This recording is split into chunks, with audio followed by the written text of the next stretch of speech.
ঘটনাটা প্রথম ওদের সাথেই ঘটছে, সেকেন্ড স্টেপে হয়েছে আমি আসছি।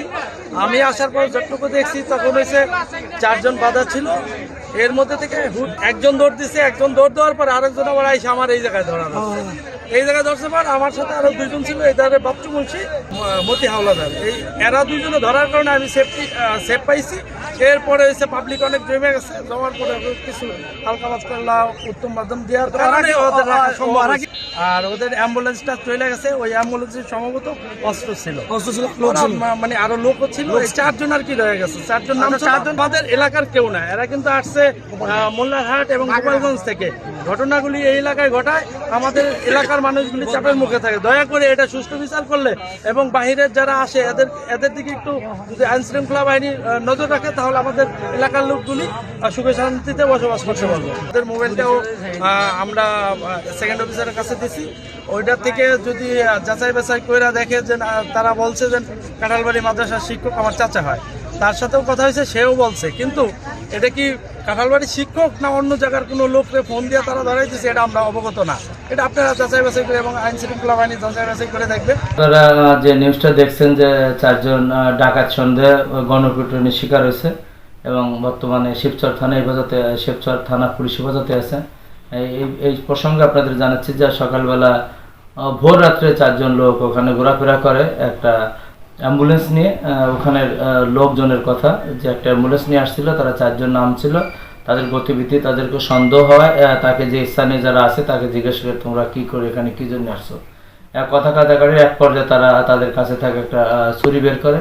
আর যে সময় ছুরি বের করে তখনই কিন্তু তাদের সন্দেহ হয় যে এরা সম্ভবত ডাকাত, এই তাদেরকে গণপিটুনি দেয়। এই যে কথাগুলো, এটা হলো ওখানে যারা তাদেরকে গণপিটুনি দিচ্ছে, তো ওখানের মানুষের কাছ থেকে আমরা শুনছি। আপাতত আমরা যাদেরকে আমরা হেফাজতে নিছি তাকে উদ্ধার করে তাদেরকে ট্রিটমেন্টের ব্যবস্থা করছি হাসপাতালে নিয়ে, পরবর্তীতে আমাদের হেফাজতে নিয়ে আসছে এবং তাদের কাছ থেকে জিজ্ঞাসাবাদ করছি যে আসলে প্রকৃত ঘটনাকে।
Hey!